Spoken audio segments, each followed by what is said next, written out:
Hello sir. Welcome to social post. Thanks అండి. Sir ఇప్పుడు మనం ఒక 10,00,000 ఉంటే మనం మ్యూచువల్ ఫండ్స్‌లో ఇన్వెస్ట్ చేయడం మంచిదంటారా? లేకపోతే ఎస్ఐఎఫ్‌లో ఇన్వెస్ట్ చేయడం మంచిదంటారా?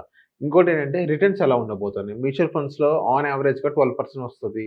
ఎస్ఐఎఫ్‌లో 12% కంటే ఎక్కువ వస్తదా? లేకపోతే తక్కువ వస్తదా? క్యాపిటల్ గెయిన్ టాక్సెస్ ఎలా ఉండబోతున్నాయి సార్? ఇది చాలా మంచి క్వెషన్ అండి. కొత్తగా వస్తుంది ఎస్ఐఎఫ్ అనంగానే చాలా మందికి ఇంకా 6 నెలలే అయిందొచ్చి మార్కెట్‌లోకి. ఆల్రెడీ ఒక 20 ఫండ్స్ దాకా అయితే అవైలబిలిటీలో ఉన్నాయి మనకి ఇవాల్టి రోజున. అది హైబ్రిడ్ ఈక్విటీ స్కీమ్స్‌లో కావచ్చు, ఈక్విటీ స్కీమ్స్‌లో కావచ్చు, డైనమిక్ ఈక్విటీ కావచ్చు, అలాగే ఈక్విటీ ఎక్స్ అని అంటారు. ఇట్లా అన్నీ మనం చూసుకుంటే కూడా మనకి దగ్గర 18-20 ఫండ్స్ అయితే అవైలబిలిటీలో ఉన్నాయి. ఇప్పుడు చూడండి యాక్చువల్‌గా చాలా మందికి ఇప్పుడు డౌట్ ఏంటంటే అసలు ఎస్ఐఎఫ్ ఎందుకు చేయాలి అనేది. ఎస్ఐఎఫ్‌కి మ్యూచువల్ ఫండ్స్ డిఫరెన్స్ ఏంటంటే ఇప్పుడు చూడండి మనకి ఐఫోన్ తీసుకుందాం.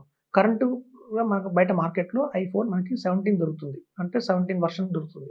అది యాక్చువల్‌గా ఒక 5 ఇయర్స్ బ్యాక్, 10 ఇయర్స్ బ్యాక్ తీసుకున్న వాళ్ళకందరికి ఏంటంటే ఐఫోన్ 6, 7 అలా ఉండేది. దాని వర్షన్స్.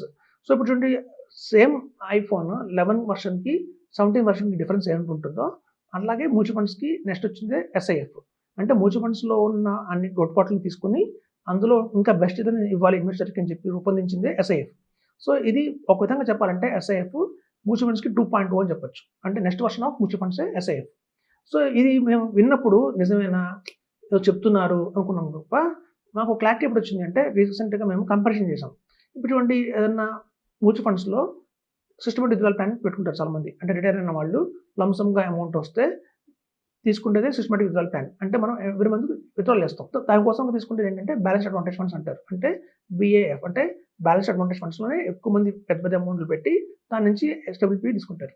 ఇప్పుడు ఏంటంటే కొన్ని ఎస్ఐఎఫ్‌లు వచ్చినప్పుడు ఏం చేశారంటే ఈ ఫండ్ మేనేజర్లు ఎవరైతే ఉంటారో ఎస్ఐఎఫ్ ఫండ్ మేనేజర్లు ఎవరైతే ఉంటారో వాళ్ళతో మాకు ఇంటరాక్షన్ జరుగుతుంది. ఒక హోటల్‌లో మమ్మల్ని ఇన్వైట్ చేస్తారు. వాళ్ళ లాంగ్వేజ్ ప్రెజెంటేషన్ ఇస్తారు. వాళ్ళు చెప్పేది ఏంటంటే ఏదైతే మ్యూచువల్ ఫండ్స్‌లో బ్యాలెన్స్డ్ అడ్వాంటేజ్ ఫండ్ ఉందో దానికి ప్లస్ యాడ్ చేసి అంటే కొంచెం ఎక్స్‌ట్రా ఫీచర్‌లు యాడ్ చేసి మేము ఎస్ఐఎఫ్ రూపంలో హైబ్రిడ్ స్కీమ్స్‌లో లాంచ్ చేసామని చెప్పారు. అంటే ఇది ఏంటంటే బ్యాలెన్స్ అడ్వాంటేజ్ ఫండ్ ప్లస్ అని చెప్పొచ్చు మనం ఎస్ఐఎఫ్‌లో. సో మనం అది నిజమేనా? అప్పుడు విన్నాం. ఓకే. బానే ఉంది. ప్రూవ్ చేసుకోవాలి కదా!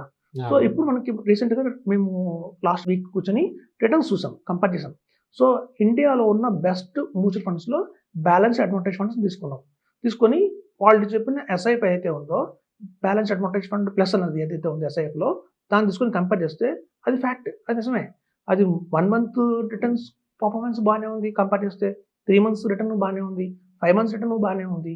సో బ్యాలెన్స్ అడ్వాంటేజ్ ఫండ్స్ ఇండియాలో ఉన్న బెస్ట్ తీసుకొని ఇప్పుడొచ్చిన కొత్తగా ఎస్ఐఎఫ్‌ని కంపేర్ చేస్తే ఎస్ఐఎఫ్ చాలా బాగుంది. అంటే వాళ్ళు చెప్పింది కరెక్టే. అంటే ఇది బ్యాలెన్స్ అడ్వాంటేజ్ ఫండ్‌కి ప్లస్. సో కాబట్టి మ్యూచువల్ ఫండ్స్ కంటే కూడా ఎస్ఐఎఫ్స్‌లో మీకు పర్మనెంట్‌గా ఎక్స్‌ట్రా రిటర్న్స్ అయితే వస్తాయి.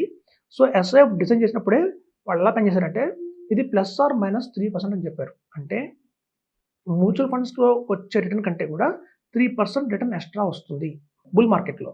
ఒకవేళ బీర్ మార్కెట్‌లో చూస్తే మ్యూచువల్ ఫండ్స్ కంటే కూడా 3% తక్కువ పడుతుంది. అంటే సపోజ్ మ్యూచువల్ ఫండ్స్‌లో -5 వచ్చిందనుకోండి. ఇది -2కే ఆగిపోతుందన్నమాట. సో కాబట్టి +/- 3% అయితే మనకి ఎస్ఐఎఫ్‌లో ఉంటుంది. అంటే ఎక్కువొస్తే మ్యూచువల్ ఫండ్స్ కంటే 3% ఎక్స్‌ట్రా రావచ్చు. అది పడే మార్కెట్‌లో మ్యూచువల్ ఫండ్స్ కంటే తక్కువ 3% పడుతుంది. హ్మ్. సో అది డిఫరెన్స్ అండి. Major difference. ఇంకా క్యాపిటల్ గెయిన్స్ విషయానికొస్తే సేమ్ 12% క్యాపిటల్ గెయిన్ టాక్స్ మనకి లాంగ్ టర్మ్‌లో, షార్ట్ టర్మ్‌లో 20% ఉంటుంది. అది రెప్లికా సేమ్ ఉంటుంది.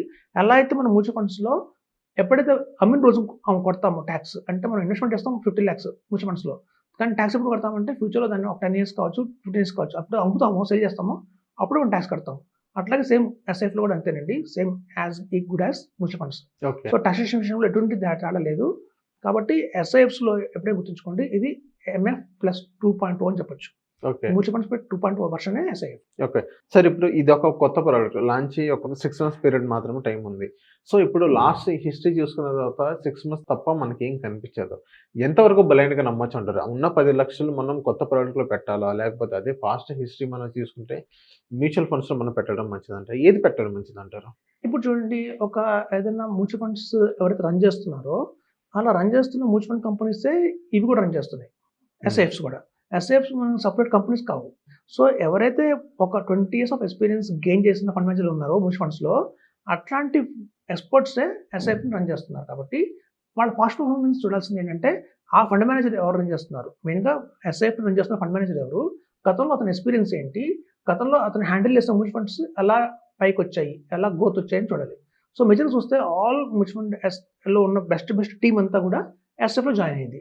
కాబట్టి ఎస్ఐఎఫ్లో కొత్త ఫండ్ మేనేజర్లు కాదు, వీళ్ళందరూ వాళ్ళుగా పూజ చేసుకున్న ఫండ్ మేనేజర్లే.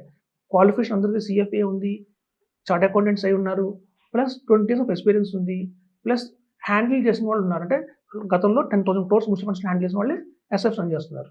కాబట్టి మనకి అది ఎక్స్ట్రాడనరీగానే ఉందండి. వెయిట్ చేస్తున్న కొద్దీ ఏంటంటే ఎన్ఏవీస్ పెరిగిపోతాయి. ఇప్పుడు 10 రూపీస్లో ఉన్న ఎన్ఏవీలు మనం మిస్ కాకూడదని చెప్తున్నాను నేను. చాలా మంది చెప్పేది ఏంటంటే ఇప్పుడు ఆల్రెడీ ఎస్ఐఎఫ్స్ మనకి అందుబాటులోకి ఉన్నాయి. విత్ 10 రూపీస్ ఎన్ఏవీ, 9 రూపీస్ ఎన్ఏవీలు దొరుకుతున్నాయి కాబట్టి ఇది రైట్ టైం. ఓకే. ఎప్పుడైతే ఇన్వెస్ట్మెంట్ చేస్తారో ఇప్పుడు వాళ్ళకి రాబోయే రోజుల్లో ఎప్పుడైతే 100 రూపీస్ ఎన్ఏవీ అయిందంటే ఆటోమేటిక్గా 1 CR వచ్చినట్టే. సో కాబట్టి ఇప్పుడు మనం కనుక వెయిట్ చేసి 20 రూపీస్ ఎన్ఏవీ అయిన తర్వాత ఇన్వెస్ట్మెంట్ చేద్దాం అనుకుంటున్నారు అనుకోండి, అప్పుడు వాళ్ళకి రిటర్న్ తగ్గిపోతుంది అనవసరంగా. So okay. ఎప్పుడైనా తక్కువ ఎన్ఏవీలో కొనుక్కోవడం బెటర్. సో రిటర్న్ ఎలా ఉండబోతుంది సార్? ఇప్పుడు మ్యూచువల్ ఫండ్స్ 12%, ఇందులో అయితే +3 అంటే 15%. 15%. 15% అంటే మార్కెట్ సిచ్యువేషన్ బట్టి 15%. 15%. సో మ్యూచువల్ ఒకవేళ ఫండ్స్ మ్యూచువల్ ఫండ్లో 15% వస్తే ఇది 18%. ఓకే. సో ఇప్పుడు మ్యూచువల్ ఫండ్స్ లో మనం అప్రాక్సిమేట్లీ ఒక 7 years వరకు లాంగ్ పీరియడ్ వరకు అట్లీస్ట్ 7 years వరకు ఉండాలి. అదే ఎస్ఐఎఫ్ అయితే ఎన్ని ఇయర్స్ వరకు ఉండాల్సి వస్తుంది సార్? 5 years అండి. 5 years. 5 to 7 years గ్యారంటీగా ఉండాలి. ఎనీ ఈక్విటీ 5 years అయితే మినిమం ఉండాలి. Okay. So thank you sir మా సోషల్ పోస్ట్ వచ్చినందుకు. థ్యాంక్స్ అండి.